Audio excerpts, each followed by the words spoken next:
बाजार में उथल पुथल 26 सितंबर 2025।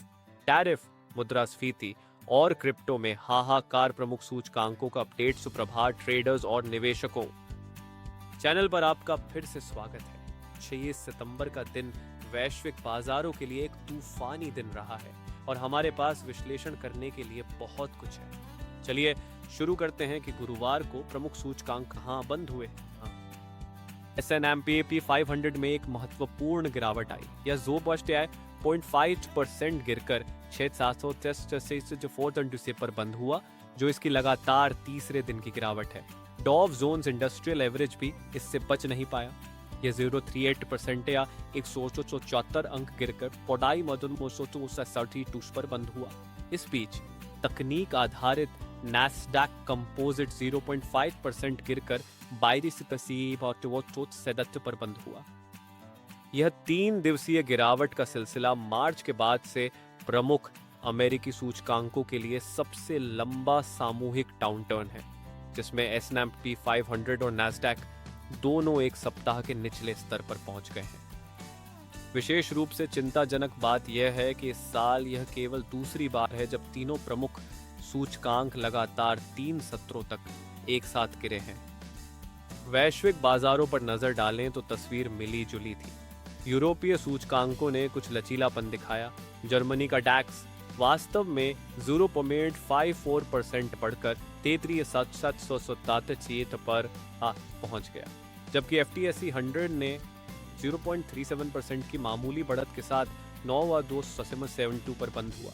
हालांकि एशियाई बाजारों ने संघर्ष किया। जापान का निक्के 287% गिरकर 43,393 पर और हांगकांग का हैंग सेंग शियोडकोर 19% गिरकर बंद हुआ। PCE मुद्रास्फीति का बम।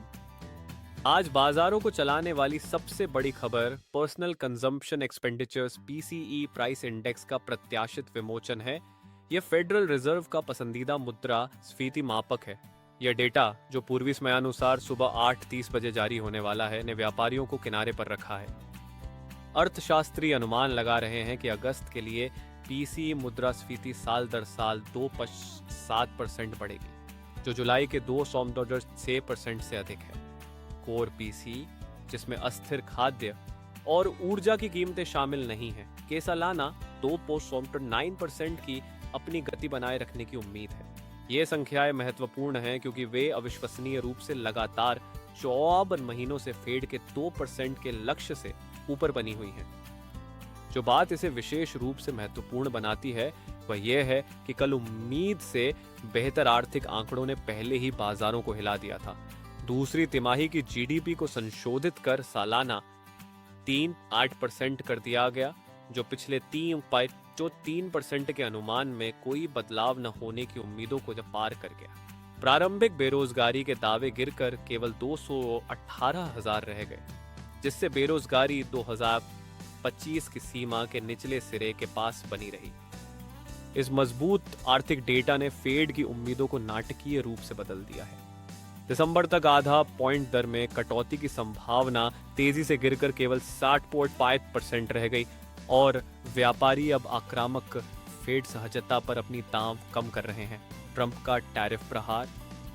राष्ट्रपति डोनाल्ड ट्रंप ने कल बाजार को एक और झटका दिया, जिसमें 1 अक्टूबर से प्रभावी होने वाले नए टैरिफ के एक व्यापक दौर की घोषणा की गई। सबसे नाटकीय है, सभी ब्रांडेड या पेटेंटेड फार्मास्यूटिकल आयातों पर चौंका देने वाला 100% टैरिफ, जो अनिवार्य रूप से कई आयातित दवाओं की कीमत को 2 गुना कर देगा।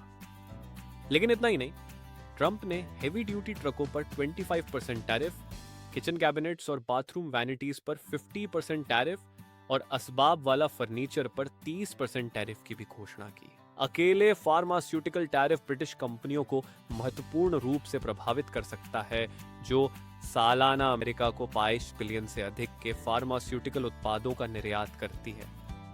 राष्ट्रपति ने यह स्पष्ट कर दिया कि इन टैरिफ से बचा जा सकता है, लेकिन केवल तभी जब कंपनियां संयुक्त राज्य अमेरिका में सक्रिय रूप से नई जमीन तोड़ रही हैं, ब्रेकिंग ग्राउंड, या उनकी सुविधाएं निर्माणाधीन अंडर कंस्ट्रक्शन हैं।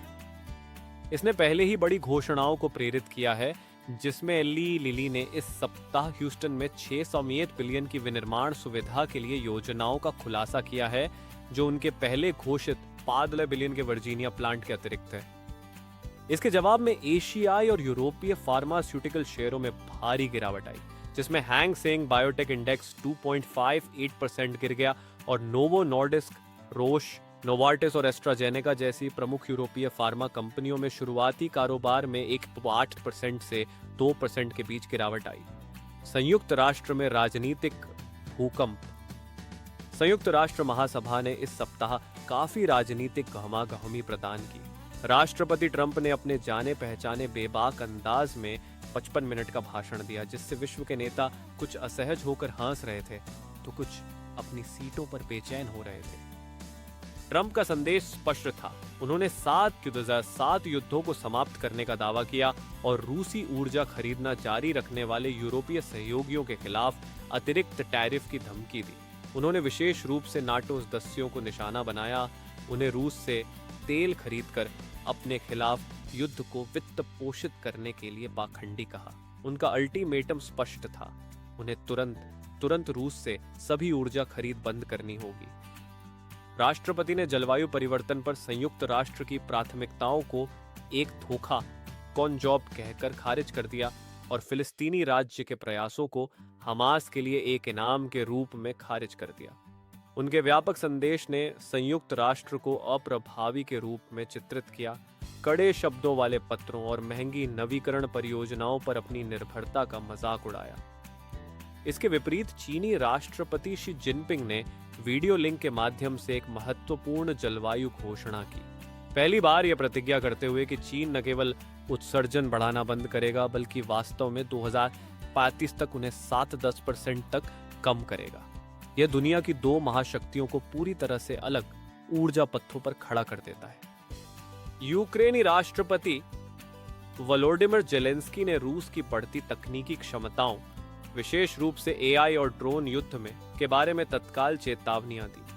उन्होंने घोषणा की, हम अब मानव इतिहास की सबसे विनाशकारी हथियारों की दौड़ से गुजर रहे हैं, यह तर्क देते हुए कि पुतिन को अब भी रोकना हर बंदरगाह और हर जहाज को समुद्री ड्रोन वाले आतंकवादियों से बचाने की कोशिश करने से सस्ता है। क्रिप्टो करेंसी में हाहाकार। क्रिप्टो बाजार अपने स्वयं के परफेक्ट स्टॉर्म का अनुभव कर रहे हैं। बिटकॉइन 6 सप्ताह में पहली बार 110 हॉल से नीचे गिर गया है। गुरुवार को 3.8% की भारी गिरावट और सप्ताह में 1% से अधिक की गिरावट के बाद वर्तमान में लगभग 109 हॉल पर कारोबार कर रहा है। इस बिकवाली को जो बात विशेष रूप से तीव्र बना रही है वह यह है कि 22 बिलियन के विशाल क्रिप्टो करेंसी ऑप्शंस आज एक्सपायर होने वाले हैं, जिसमें अकेले 17 बिलियन से अधिक के बिटकॉइन ऑन ऑप्शंस हैं। डेरिवेटिव एक्सचेंज डेराइबिट के अनुसार ओपन इंटरेस्ट का एक महत्वपूर्ण हिस्सा बुलिश कॉन्ट्रैक्ट्स में केंद्रित है, जिसका अर्थ है कि यदि सपोर्ट स्तर विफल होते हैं तो यह एक्सपायरी अतिरिक्त अस्थिरता को गति दे सकती है। नुकसान बिटकॉइन से परे है।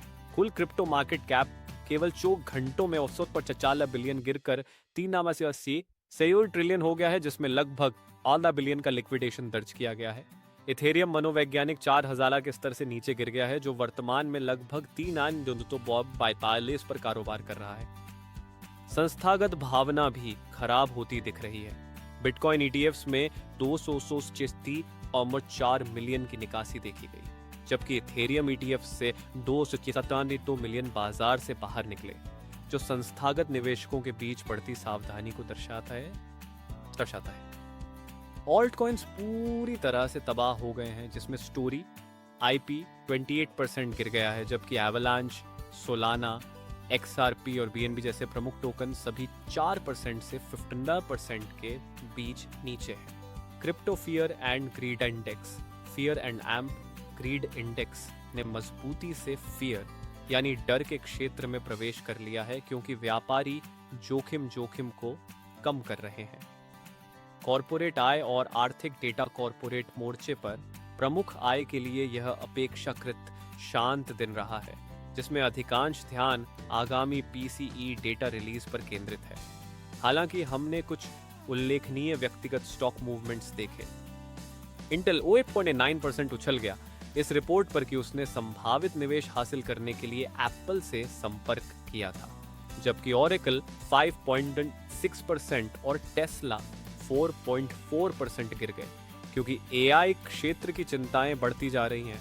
कार मैक्स निराशाजनक तिमाही परिणामों के बाद 20% गिरकर प्रमुख शेयरों में दिन का सबसे बड़ा हारने वाला था। मिशिगन विश्वविद्यालय का उपभोक्ता भावना डेटा भी पूर्वी समयानुसार सुबह 10 बजे आने वाला है, जिसमें पूर्वानुमान पिछले हफ्ता 2 से 55.4 तक की गिरावट दिखा रहे हैं। उपभोक्ता अपेक्षाओं के 55.9 से गिरकर 51.8 होने की उम्मीद है, जो बढ़ती आर्थिक अनिश्चितता को दर्शाता है। बाजार की अस्थिरता और तकनीकी विश्लेषण। विक्स, जिसे अक्सर डर का सूचकांक कहा जाता है, 3.5% उछलकर 1654 पर पहुंच गया, जो आज के मुद्रास्फीति डेटा से पहले बढ़ती बाजार चिंता को दर्शाता है।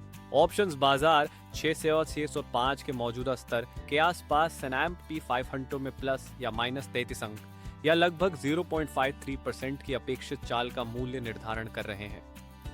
ट्रेजरी यील्ड्स में पूरे कर्व पर उछाल आया, जिसमें 10 वर्षीय यील्ड 2 आधार अंक बढ़कर 4.17% के 3 सप्ताह के उच्च स्तर पर पहुंच गया।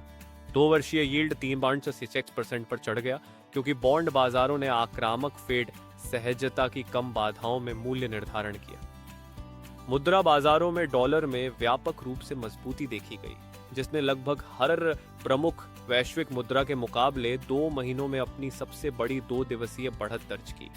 कमोडिटी स्पेस में तांबे की कीमतों में बुधवार की उछाल के बाद गिरावट आई, जबकि तेल स्थिर रहा और सोने को छोड़कर कीमती धातुओं में तेजी आई, जिसमें चांदी, प्लैटिनम और पैलेडियम 3-4% बढ़े। आगे क्या? मुख्य उत्प्रेरक। जैसे ही हम पीसी रिलीज से पहले के अंतिम घंटों में प्रवेश करते हैं, बाजार सतर्क रहते हैं। यदि मुद्रास्फीति का डेटा उम्मीद से अधिक गर्म आता है तो हम डॉलर को और मजबूत होते हुए और तकनीकी शेयरों और दर संवेदनशील इक्विटी पर अतिरिक्त दबाव देख सकते हैं। इसके विपरीत एक नरम रीडिंग बाजारों को डोविश फेड मूल्य निर्धारण की ओर वापस झुकने की अनुमति दे सकती है। क्रिप्टो बाजारों को आज के विशाल ऑप्शंस एक्सपायरी के साथ अपने स्वयं के महत्वपूर्ण मोड़ का सामना करना पड़ रहा है, जो संभावित रूप से 2025 की अंतिम तिमाही के लिए टोन सेट कर सकता है। बिटकॉइन को अल्पकालिक भावना को वापस बुलिश क्षेत्र में बदलने के लिए 113,000 अकुज पंद्रादित की सीमा को पुनः प्राप्त करने की आवश्यकता है। एक तकनीकी दृष्टिकोण से S&P पाई छंदों के प्रमुख समर्थन स्तरों से नीचे टूटने से कई विश्लेषक सवाल कर रहे हैं कि क्या हम उस उल्लेखनीय रैली का अंत देख रहे हैं जो अप्रैल की टैरिफ प्रेरित बिकवाली के बाद शुरू हुई थी। मूल्यांकन में खिंचाव और आर्थिक आंकड़ों के मिश्रित होने के साथ वर्तमान बाजार मूल्य निर्धारण में त्रुटि के लिए बहुत कम जगह है। वैश्विक आर्थिक निहितार्थ। कल के घटनाक्रमों के व्यापक निहितार्थ दैनिक बाजार की चाल से कहीं आगे तक फैले हुए हैं। ट्रंप के फार्मास्यूटिकल टैरिफ वैश्विक दवा आपूर्ति श्रृंखलाओं को मौलिक रूप से नया आकार दे सकते हैं, जिससे अमेरिकी उपभोक्ताओं के लिए उच्च स्वास्थ्य लागत हो सकती है, जबकि यूरोपीय और एशियाई कंपनियों को उत्पादन को स्थानांतरित करने के लिए मजबूर किया जा सकता है। फेड की मुद्रास्फीति की चुनौती बढ़ती जा रही है। कोर पीसीई मुद्रास्फीति संभावित रूप से उन स्तरों तक बढ़ रही है जो महीनों में नहीं देखे गए हैं। यह केंद्रीय बैंक को एक तेजी से कठिन स्थिति में डालता है। एक ऐसी अर्थव्यवस्था में लगातार मूल्य दबावों के खिलाफ रोजगार की चिंताओं को संतुलित करना जो उम्मीद से अधिक लचीला साबित हो रही है। इस बीच क्रिप्टो बिकवाली व्यापक जोखिम बंद भावना को दर्शाती है, क्योंकि निवेशक नीतिगत अनिश्चितता, भू राजनीतिक तनाव और इस संभावना से जूझते हैं कि केंद्रीय बैंक की नरमी समय से पहले हो सकती है। निष्कर्ष और बाजार का दृष्टिकोण। 26 सितंबर 2025 को संभवतः एक महत्वपूर्ण दिन के रूप में याद किया जाएगा, जब कई ताकतें टकराईं। मुद्रास्फीति की चिंताएं, व्यापार नीति की अनिश्चितता, भू राजनीतिक तनाव और क्रिप्टो बाजार की गतिशीलता सभी एक साथ मिलकर महत्वपूर्ण बाजार तनाव पैदा कर रहे हैं। अगले कुछ घंटे महत्वपूर्ण होंगे, क्योंकि पीसीई डेटा या तो लगातार मुद्रास्फीति के बारे में बाजार की चिंताओं को मान्य करेगा या राहत प्रदान करेगा, जो पारंपरिक और डिजिटल संपत्ति दोनों बाजारों को स्थिर कर सकता है। फेडरल रिजर्व की विश्वसनीयता के साथ और नए टैरिफ के दबाव में वैश्विक व्यापार संबंधों के साथ निवेशक एक जटिल परिदृश्य का सामना कर रहे हैं जो सावधानी पूर्वक नेविगेशन की मांग करता है। क्रिप्टो निवेशकों के लिए आज की ऑप्शंस एक्सपायरी या तो एक कैपिचुलेशन लो या गहरे सुधार की शुरुआत का प्रतीक हो सकती है, जबकि पारंपरिक बाजार प्रतिभागी इस पर स्पष्टता की प्रतीक्षा कर रहे हैं कि क्या 3 दिवसीय बिकवाली स्वस्थ समेकन का प्रतिनिधित्व करती है या कुछ और अधिक चिंताजनक है। हमेशा की तरह इस तरह के अस्थिर बाजारों में जोखिम प्रबंधन सर्वोपरि हो जाता है। चाहे आप स्टॉक, बॉन्ड या क्रिप्टो का व्यापार कर रहे हों, अप्रत्याशित बाजार की चाल के खिलाफ आपकी सबसे अच्छी रक्षा स्थिति का आकार और विविधीकरण बनी हुई है। आज के बाजार रैपअप के लिए बस इतना ही। दैनिक बाजार विश्लेषण के लिए सब्सक्राइब करना न भूलें और उस नोटिफिकेशन बेल को हिट करें ताकि आप ब्रेकिंग वित्तीय समाचारों की हमारी कवरेज को कभी न चूकें। कल तक सुरक्षित रूप से ट्रेड करें और सूचित रहें। अस्वीकरण: यह सामग्री केवल शैक्षिक और सूचनात्मक उद्देश्यों के लिए है और इसे वित्तीय सलाह के रूप में नहीं माना जाना चाहिए। निवेश निर्णय लेने से पहले हमेशा एक योग्य वित्तीय सलाहकार से परामर्श करें। ट्रेडिंग और निवेश में अंतर्निहित जोखिम होते हैं और पिछला प्रदर्शन भविष्य के परिणामों की गारंटी नहीं देता है।